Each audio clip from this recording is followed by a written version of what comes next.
ketika di USG di rumah sakit ibu anak itu posisi rahimnya itu katanya tidak terlihat jelas. Nah dari situ udah mulai ini nih agak aneh gitu kan ya. Akhirnya di RSCM baru di USG transvaginal, terus pemeriksaan lain-lainnya gitu kan Kak, barulah keluar diagnosanya, ditulisnya waktu itu agenesis uterus. Jadi ketiadaan rahim. Pas nganterin Mbak Dita itu apa sih yang ada di pikirannya ibu dan gimana caranya seorang ibu nguatin Mbak Dita?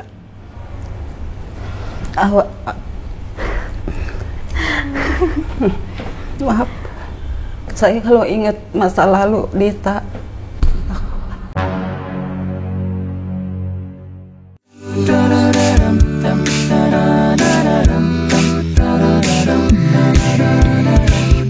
Open your heart and feel the peace, this wonderful world that Allah gives. There's only love looks between us, there's only bond that never lose. There's only bond that never lose.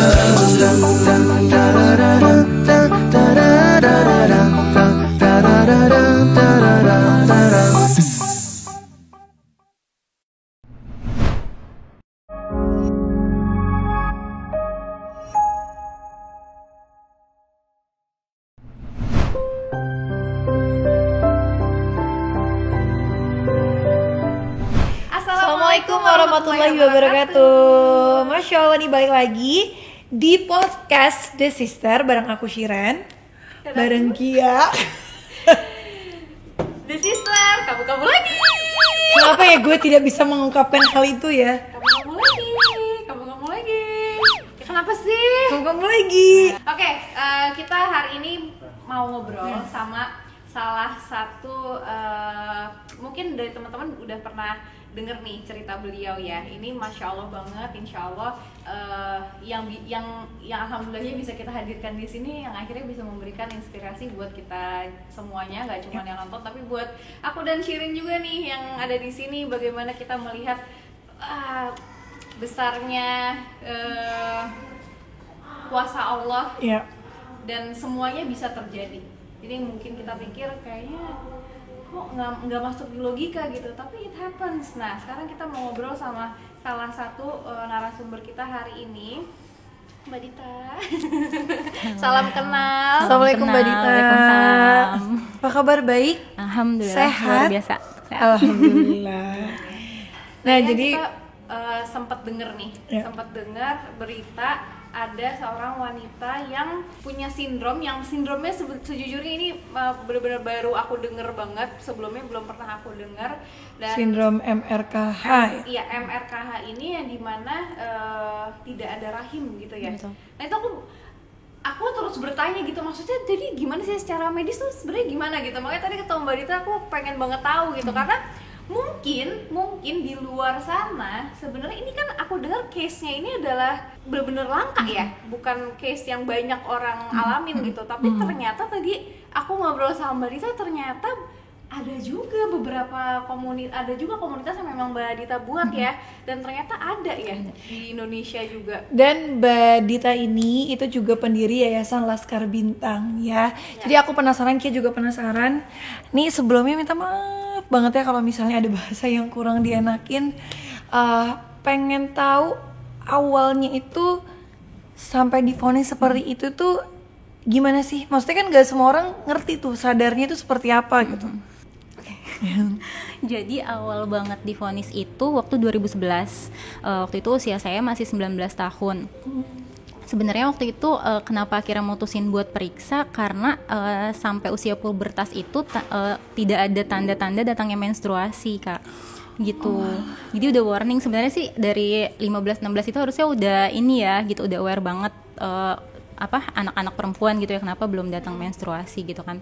Tapi akhirnya diputusin waktu itu saya periksanya umur 19 tahun setelah lulus sekolah terus kuliah gitu kan, karena waktu itu mikirnya sama orang tua tuh ke dokter kandungan tuh ini banget gitu kayaknya anak remaja horror gitu kan, gitu ya, boleh dong. Terus abis itu periksa masih belum didiagnosa sih, masih dikasih kayak pil untuk hormon gitu. Jadi tapi setelah pil itu habis masih nggak dapet datang bulan juga. Maaf, gitu. itu nggak langsung di USG sama dokter ya? Masih di USG tapi dari luar Kak. Masih belum di luar, belum transvaginal. terlalu. Habis itu balik lagi, itu masih di rumah sakit ibu dan anak biasa kan. Kedua kali setelah habis minum pil itu masih belum datang menstruasi, dirujuklah ke RSCM. Karena ketika di USG di rumah sakit ibu anak itu posisi rahimnya itu katanya tidak terlihat jelas. Nah dari situ udah mulai ini nih agak aneh gitu kan ya. Akhirnya di RSCM baru di USG transvaginal, terus pemeriksaan lain-lainnya gitu kan Kak, barulah keluar diagnosanya, ditulisnya waktu itu agenesis uterus. Jadi ketiadaan rahim gitu. Jadi ovarium kanan dan kiri lengkap gitu secara tubuh juga, maksudnya ya perempuan pada umumnya gitu. Cuma si ketiadaan rahim itu aja gitu kan. Ya udah baru tahu agenesis uterus. Kalau sindrom MRKH itu saya baru kenal sindrom itu 2014 justru. Jadi selama 2 tahun itu nyari itu Kak, kayak ngerasa sendirian, terus nggak ada ini kan, infonya masih minim banget gitu. Iya. Mikirnya soalnya kok ada gitu perempuan tapi nggak ada rahim gitu kan. Soalnya kalau mikir perempuan yang nggak bisa hamil, mungkin case-nya banyak gitu ya, case-nya gitu, kasusnya macam-macam. Yang tapi susah hamil. Banyak. Ngikutin banget vlognya Kak Kia. Masya Allah, semangat. Habis itu tapi ini nggak ada gitu rahimnya gitu kan, makanya penasaran. Barulah 2014 itu ketemu foundation di Amerika namanya Beautiful You MRKH Foundation. Setelah disamakan ternyata benar bahwa agenesis uterus itu sindrom MRKH gitu. Oh oke. Dan ini langka banget ya Mbak ya? 1:5.000 sih. 1:5.000 case MRKH ini. Ya no wonder ya waktu di Searching vonis juga. itu tidak ada rahim itu juga butuh waktu 2 tahun sampai bisa nemuin ternyata ada sendiri nih sindromnya. Dan mungkin edukasi di Indonesia, informasi soal Iya, itu betul. masih nggak ada ya pada saat itu ya. Tapi aku penasaran, selain ciri-cirinya kan waktu itu tidak head, berarti sampai hari ini kan belum pernah Iya, sama head. sekali enggak. Jadi belum pernah head. Ada ciri-ciri lainnya nggak? Maksudnya kayak sakit atau apa gitu? Jadi kalau menurut medis sindrom MRKH itu ada 2 tipe Kak. Jadi tipe 1 dan tipe 2. Kalau tipe 1 itu masalahnya di ketiadaan rahim, dan ada yang saluran vaginanya itu tidak ada sama sekali atau pendek gitu. Jadi kalau misalkan tidak ada sama sekali, biasanya teman-teman MRKH itu melakukan operasi pembuatan saluran vagina ketika dia ingin menikah gitu kan. Atau kalaupun ada pendek, bisa melakukan dilatasi vagina, hampir mirip kasusnya kayak vaginismus. Iya, vaginismus. Gitu kan. Nah, kalau yang tipe 2 ini justru yang lebih kompleks sih gitu. Selain ketiadaan rahim atau saluran vaginanya pendek, itu dia ada masalah di tulang belakang, terus di pendengaran, jantung, atau ada yang ginjalnya cuma 1 gitu. Gitu sih. Tapi Mbak aman? Aman, tipe 1 kalau yang saya gitu. Iya, alhamdulillah ya. Oh jadi memang ternyata Macam-macam pengikutnya. ada pengikutnya juga ya. Oke. Nah ini gimana setelah sekarang kan mungkin lebih terbuka nih, artinya informasi kayak gini dengan ada podcast ini mudah-mudahan bisa memberikan informasi yang lebih luas lagi nih sama. Ya misalnya ada yang memiliki ciri-ciri yang sama, mendingan langsung dicekin. Sebenarnya mumpung sebelum jauh banget ya, tadi menarik Mbak Dita waktu bilang ngeri ke dokter kandungan karena masih muda. Itu sebenarnya yang harus kita rubah sih ya. Di Indonesia ini kadang-kadang terlalu ngurusin urusan orang gitu. Padahal kan aku soalnya ngerasain waktu SMA itu aku ke rumah sakit kan kelihatan masih muda banget ya. Ke dokter kandungan itu diliatin orang lain tuh nggak enak banget. Padahal aku ke situ mau vaksin cervix. Dan itu akhirnya di Indonesia kan banyak yang kena kanker serviks karena kan kurang edukasinya gitu loh. Jadi pas aku udah, dan kanker serviks ini setahu aku ya, mohon maaf kalau ada salah, waktu itu tuh inget banget aku penyuluhan itu bidannya datang ke SMA aku. Kalau sudah menikah itu efisiensinya tuh udah sedikit. Harusnya tuh sebelum pernah berhubungan itu sudah vaksin. Di luar negeri tuh udah free, di sini udah mahal, diliatin orang lagi waktu di Abjin kan, kayak kita tuh kayak ngerasa bersalah padahal kan gue mau vaksin gitu. Jadi kayak menurut aku kalau ada ciri-ciri yang kurang enak, misalnya telat haid atau headnya sakitnya minta ampun, pokoknya gejala apapun sedini mungkin mendingan ke dokter, udah nggak usah peduli orang mau lihat apa ya gitu ya. Nah, Tapi Mbak Dita nih setelah akhirnya tahu dengan vonis ini, bagaimana akhirnya mengatur kondisi hati, Betul. mengatur pikiran supaya akhirnya bisa mencari solusi dan bisa move on gitu. Itu prosesnya nggak sebentar sih. Iya. Kalau sampai hari ini itu kan berarti kurang lebih 11 tahunan sih. Kalau maksudnya sampai saat ini pun saya nggak bilang yang udah ikhlas banget gitu, pasti namanya manusia ada saat-saat kita imannya tuh lagi kuat pasti ini gitu kan nerima, tapi ada saat-saat kayak lagi futur gitu ya pasti ngerasanya, aku bilangnya kalau itu kalau lagi nggak waras nih pasti sedihnya ada gitu kan. Cuma aku bersyukurnya bahwa waktu divonis itu jadi kayak titik balik gitu sih Kak. Maksudnya jadi kayak aku ngerasa pas dokter bilang iya Dita nih terlahir tanpa adanya rahim gitu. Jadi waktu dijanin ibunya gitu, waktu mengandung semua organ-organnya lengkap tumbuh, tapi ketika di organ reproduksinya itu berhenti gitu pertumbuhannya gitu. Jadi memang ketika lahir sudah tidak ada organ rahimnya itu gitu kan. Habis itu langsung kayak dek gitu kan, ngerasa kayak ya Allah ternyata tuh Allah tuh ada ya gitu. Jadi kayak mungkin sejak aku jadi merinding. Maksudnya kayak selama ini ya udah ngejalanin ya agamanya Islam, sholat diajarin sholat gitu ya. Tapi pas divonis itu jadi kayak ngerasa ya Allah tuh ada gitu ya. Adik aku perempuan juga Kak, cuma beda 5 tahun. Tapi dia normal gitu. Jadi kayak gampang aja buat Allah nyiptain aku sama adikku lahir dari rahim yang sama tapi dengan kondisi yang berbeda gitu. Maksudnya kekuasaan Allah gitu. Allah yang maha mengatur gitu kan. Dari situ sih jadi kayak titik balik aku benar-benar jadi kayak ngerasa oke, Allah tuh ada tak gitu. Ini buktinya dengan menciptakan Dita yang kondisinya kayak gini gitu kan. Tapi dari situ ya jadi belajarnya banyak banget Kak, bahkan sampai hari ini gitu. Kalau ditanya banyak banget yang DM aku nanya gimana caranya bisa kuat gitu kayak Kak Dita.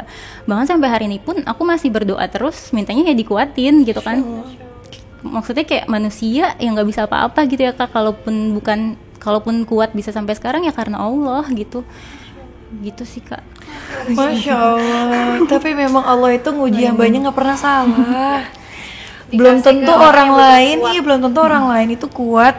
Tapi Allah tahu Mbak Dita itu bakalan kuat, makanya diuji tuh Mbak Dita gitu. Karena kan menurut kita buruk, tapi menurut Allah kan sebaliknya gitu kan. Aduh Mbak Dita hebat banget.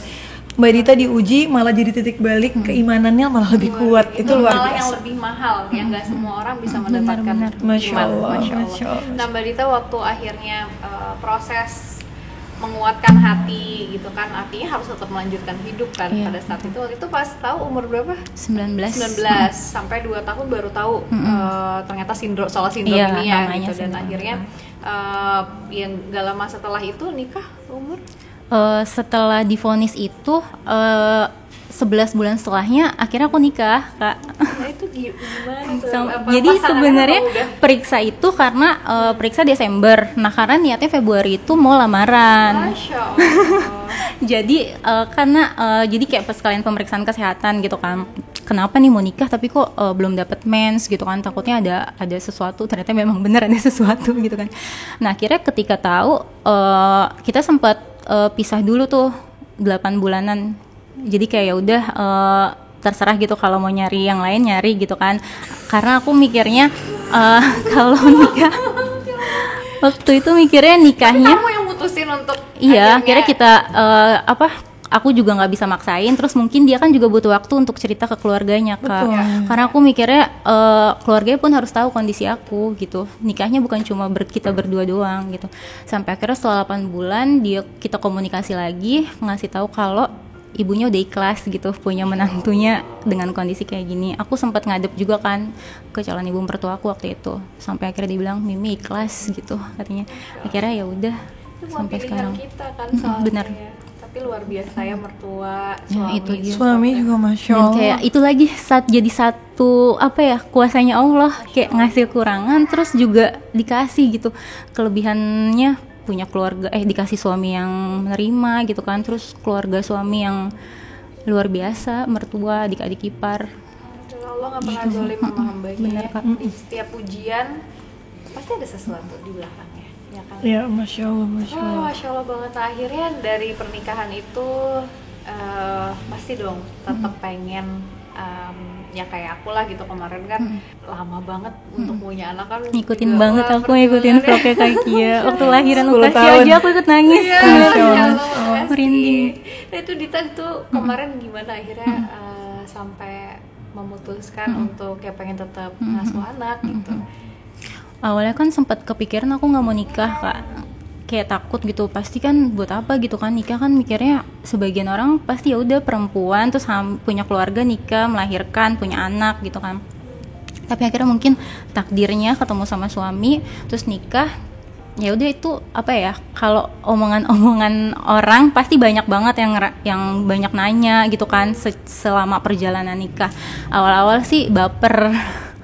Iya, tapi kelama-lamaan akhirnya jadi kayak kebal sendiri.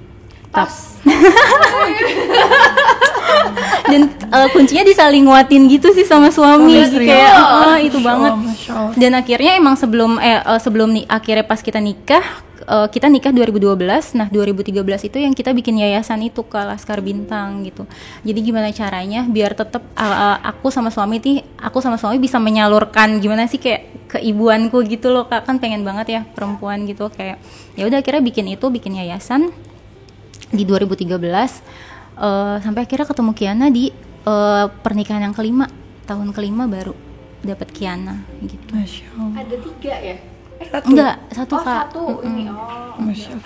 Nah tapi hari ini Mbak Dita nggak bakal sendirian karena ada Mr. Guest juga nih. Hari ini kita datengin itu orang spesial yang katanya deket banget sama Mbak Dita. Datang ya? Dan juga tahu banget kisahnya Mbak Dita itu seperti apa.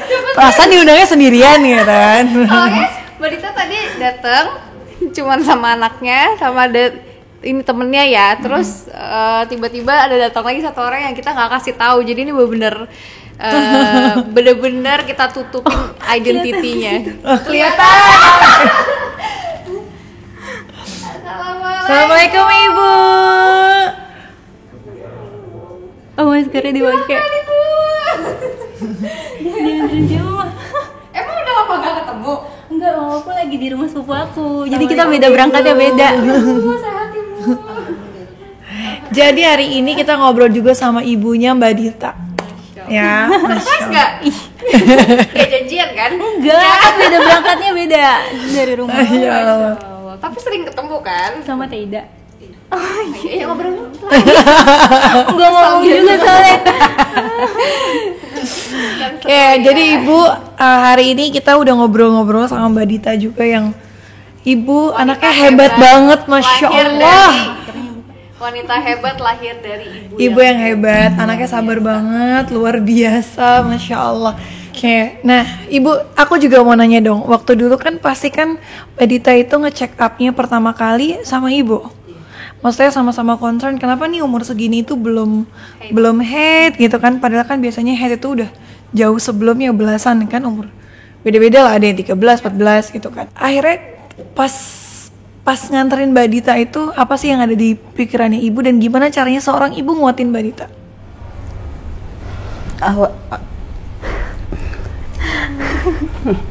Maaf, saya kalau ingat masa lalu Dita, nggak kuat. Saya pertama datang ke rumah sakit, Dita masuk sendiri. Pas keluar, saya nanya, bagaimana Dit hasilnya? Ternyata dia bilang, pokoknya gini. Dia cerita banyak sama saya. Saya bilang ya udah nggak apa-apa. Emang ini udah takdir kamu. Sampai saya pulang, saya langsung ke bidan yang ngelahirin Dita. Saya tanya, gimana Bu? Saya bawa hasil USG dia ke bidan Helmi yang waktu nolong lahiran. Bu, gimana ini hasil Dita? Kenapa Dita blown head? Dia dicek, kata saya, dia ya ini Mas 90% dia nggak bakalan punya keturunan. Saya dari situ shock. Terus gimana caranya supaya Dita bisa punya keturunan. Hampir saya ngomong sama Bidan Helmi, Bu gimana rahim saya pindahkan ke rahim Dita supaya anak saya bisa punya keturunan. Terus kata Bidan Helmi, itu biayanya pun mahal, itu pun tidak 100% gitu, 90% dia nggak bisa gitu. Itu mungkin dari mujizat Allah baru bisa. Saya udah sampai saya pulang lagi, saya berpikir ngomong sama Dita, Dit ya udah dah kita ke alternatif. Saya ajak ke alternatif. Kemana tuh?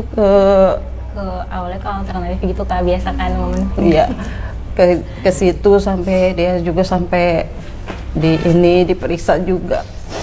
Ternyata ya sampai sekarang ya udahlah nasib saya punya anak gitu, nggak apa-apa, saya kuatin dia terus. Ya udah, alhamdulillah anak saya bangga punya anak Dita, dia kuat.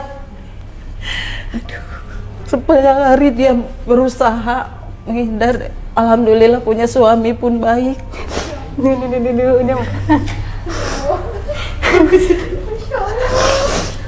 Sampai alhamdulillah Allah kasih anugerah ada orang baik, Kiana ya? kasih Kiana, sampai saya urusin sampai supaya saya seneng.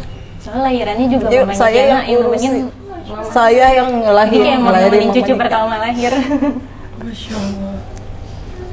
Alhamdulillah Ibu Kiana baik, dia bersyukur, saya terima kasih diberi anugerah dari Allah supaya Dita mengurusnya. Sampai umur 5 tahun saya urus, ibunya pun nggak neko-neko sama kita. Dita pun nggak memiliki gitu. Dia bilang ya udah nggak apa-apa, udah ikhlas banget diurusin anaknya sama kita. Saya nggak kuat kalau ingat-ingat dulu. Alhamdulillah saya punya anak. Satu-satunya ini yang saya harapkan, dia kuat, dia mau buka usaha apapun saya dukung.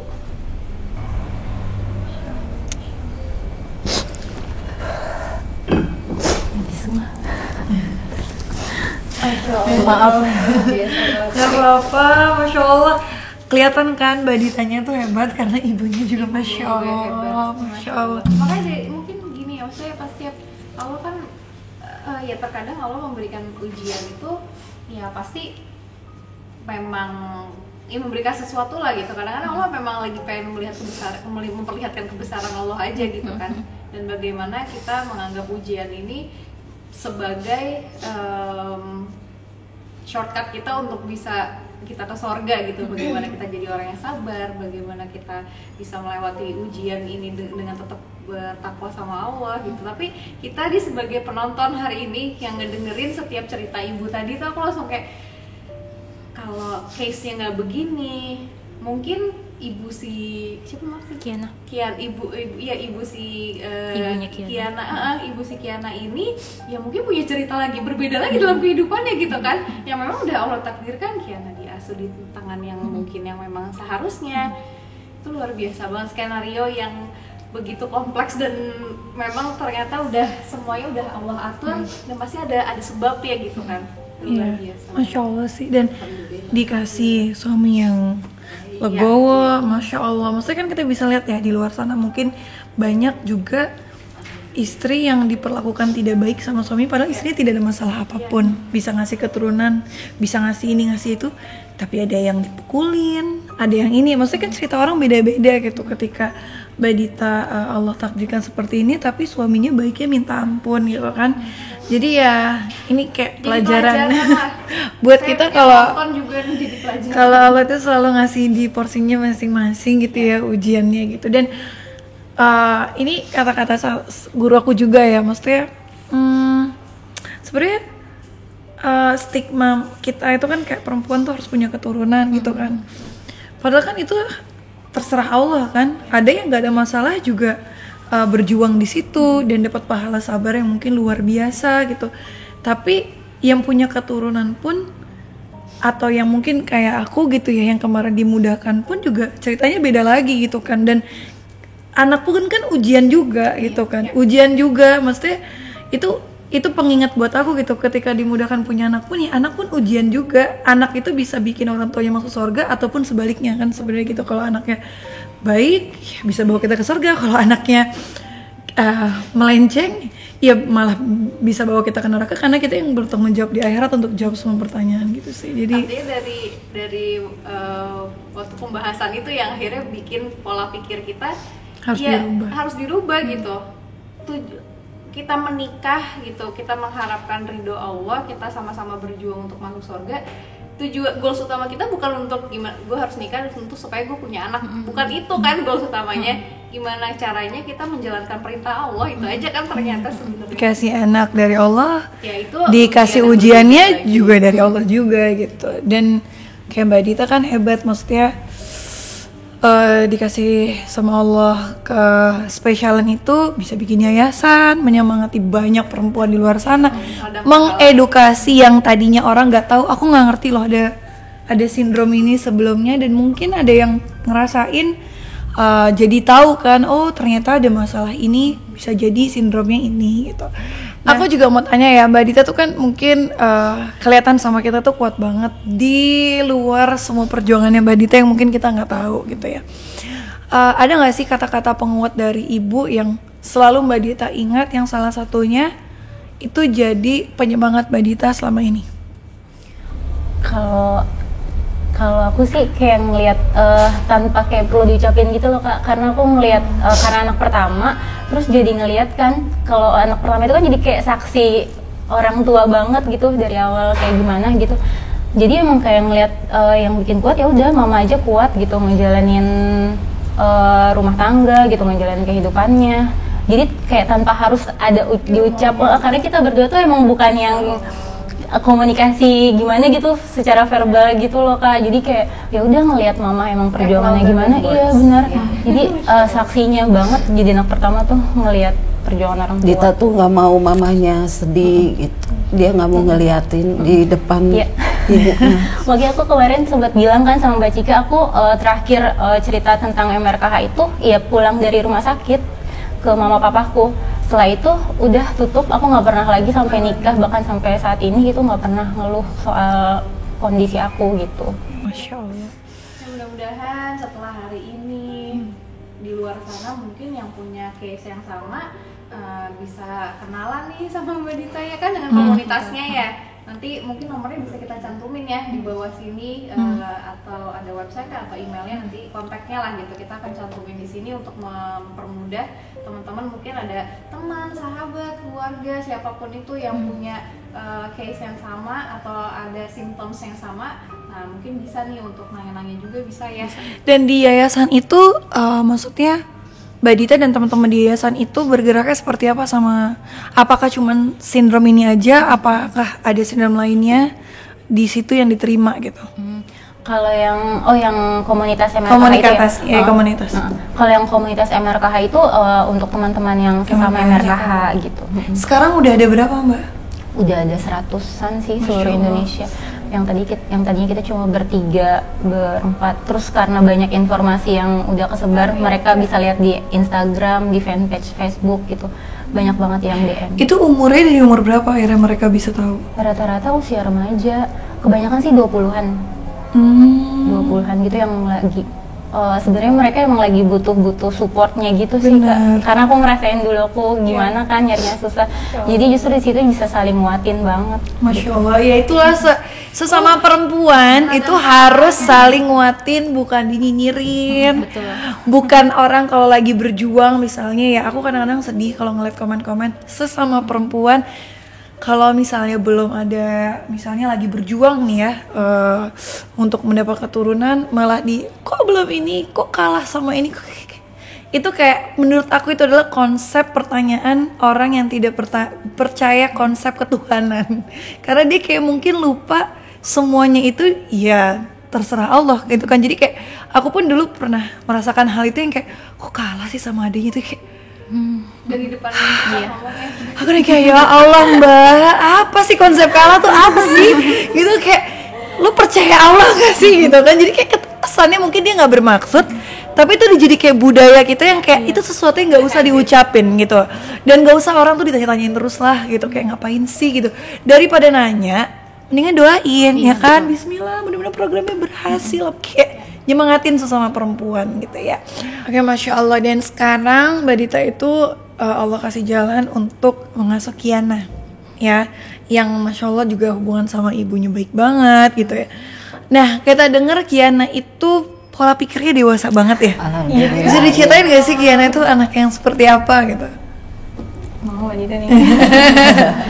Enggak sih, lebih kayak ke kita nyebutnya kayak tua banget Iya. nih anak gitu. Dari Alhamdulillah. ngomongnya gitu, Bener. dari cara dia komunikasi. Terus kalau ngelihat aku kayak capek atau apa, pasti dia, Bunda semangat dong Bun, anak lagi semangat gitu. Kayak Semangatin orang iya, tuanya. kayak Masya Allah. hiburan banget. Masya Allah, Masya Allah. Oh ya, makanya di balik ujian tuh pasti ada sesuatu ya, ada belas yang kadang-kadang nggak kita sangka-sangka gitu. Jadi kan informasi aja ya, Kiana itu dari usia 8 bulan ya? Dari lahir, dari kandungan 8 bulan, terus sampai ngelihat semua proses melahirkannya berarti ya, diazanin. Oh, Masya Allah. Jadi akhirnya gimana kalian itu komunikasinya, akhirnya Kiananya tuh bisa jadi keluarga barunya gitu. Ke Kiananya. Iya, ke Kiananya. Maksudnya kan Mbak Dita tuh udah cerita sama banyak orang gitu kan. Mungkin di luar sana juga ada yang mengalami hal yang sama tapi beda cerita gitu ya. Itu gimana caranya mengkomunikasikan sama Kiananya? Apalagi kan Kiana bentar lagi tumbuh besar gitu, supaya dia itu nggak ada pemikiran-pemikiran yang bikin dia itu sedih gitu. Kalau kayak sekarang kan pasti dia juga masih nggak paham gitu Iya, ya. betul. Cuma kayak kalau aku sama suami emang dari dulu tuh ke Kiana tuh nge-treatnya kayak dari dari kita sehari-hari gitu ya, ngajarin buat kayak bersyukur gitu loh Kak. Bener-bener maksudnya pengennya tuh Kiana tuh belajar adabnya tuh diiniin dulu gitu. Kayak dari kegiatan sehari-hari aja bisa apa nih Kiana, kayak tiap malam misalkan aku apa hari ini yang bisa kita ambil gitu, maksudnya yang bikin Kiana bersyukur apa gitu.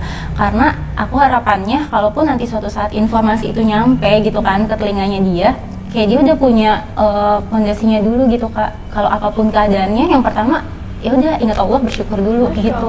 Pengennya kayak gitu. Ya mungkin kalau udah dewasa ya baru kita Iya, dia akan Insya Allah. bisa ngerti sendiri. Insya Allah. Terus Kiana itu artinya, berarti yang ngasih nama Kiana itu? suami aku. Suami. Oh, Masya Allah. Artinya apa Mbak? Kalau Kiana sendiri tuh artinya berkah Tuhan gitu. Insya Allah berkah. Kalau Kia apa ya? Nampung juga. Mungkin lo dapat saham dari Kia ya. Oke Mbak, ini sebagai statement terakhir ya, ada nggak yang Mbak mau sampaikan ke semua perempuan di luar sana yang mungkin punya aku nggak mau bilang itu kekurangan ya, lebih ke spesial yang Allah berikan, karena kespesialan itu, sabar itu kan mahal banget ya. Mungkin aku ngomong kayak gini gampang, tapi kalau diuji susah. Mungkin makanya sampai sabar itu kan pahalanya nggak ada batas ya dari Allah, dan pintu surga pun salah satunya pintu sabar ya Mbak gitu kan, karena itu sabar berat. Ada nggak yang mau disampaikan buat perempuan di luar sana yang mungkin punya kespesialan dari Allah gitu? Iya, gitu sih, bener banget kata Kak Kia. Kalau ngomong tuh kayaknya gampang gitu ya. Kata Kak Sira. Iya, udah biasa ketuker. Jadi kayak kalau ngomong tuh gampang banget gitu, misalkan nyuruh sabar gitu. Kadang aku juga nggak selalu setiap saat sabar gitu Kak. Kita udah tahu ilmunya, kadang suka ngerasa kan udah tahu ilmunya tapi kenapa masih gagal terus sih disuruh sabar gitu. Ternyata emang dari kita belum tahu jadi tahu ya, kita belajar gitu, makanya kita mencari tahu sabar itu kayak gimana. Tapi buat dari tahu menjadi bisa, kita butuh latihan gitu. Dari bisa supaya mahir, latihan lagi. Jadi betul, sabar nggak ada batasnya, latihan sabarnya pun nggak ada batasnya Kak. Gitu, jadi emang proses selamanya kayaknya belajar sabar tuh gitu. Jadi kalau aku suka sharing sama teman-teman sesama MRK aku, mikir kalau sedih wajar banget, nggak apa-apa gitu, diterima dulu perasaannya, karena aku pun bukan yang langsung kuat waktu itu. Tapi abis itu jangan sampai lupa gitu, jangan sampai bikin kita lupa kondisi MRKH kita, bikin kita jadi lupa bersyukur sama banyak kelebihan lain yang Allah juga kasih. Iya, aduh, Masya Walaupun Allah. kayak gitu, Kak. Masya Allah, itu dia tuh. Masya Allah. Kalau dipikir-pikir ya Titing, kita kadang-kadang sifat manusia ya, kalau diuji sesuatu kesannya tuh Allah nggak pernah ngasih yang lain gitu kan ya. Padahal nikmat dari Allah itu jauh lebih besar daripada ujian yang Allah kasih gitu ya. Masya Allah Mbak Dita, Ibu, makasih banyak ya udah hadir di Sister Podcast. Ini bermanfaat dan teguran buat kita juga yang kadang-kadang masih komplain ya. Padahal banyak yang lebih kuat gitu ya. Thank you banget Mbak dan penonton, cewek-cewek hebat di luar sana. Semangat terus, ini udah inspiratif banget. Mudah-mudahan bermanfaat podcast kita hari ini. Dan mohon maaf kalau ada salah-salah kata. Dan teman-teman ada masukan, iya, dan request juga, misalnya mau kita undang siapa lagi ke sini, perempuan hebat lainnya gitu ya. komen aja di bawah sini. Oke. Terima kasih, semoga bermanfaat. Ambil yang baik, buang yang buruk. Wassalamualaikum warahmatullahi wabarakatuh. Assalamualaikum warahmatullahi wabarakatuh.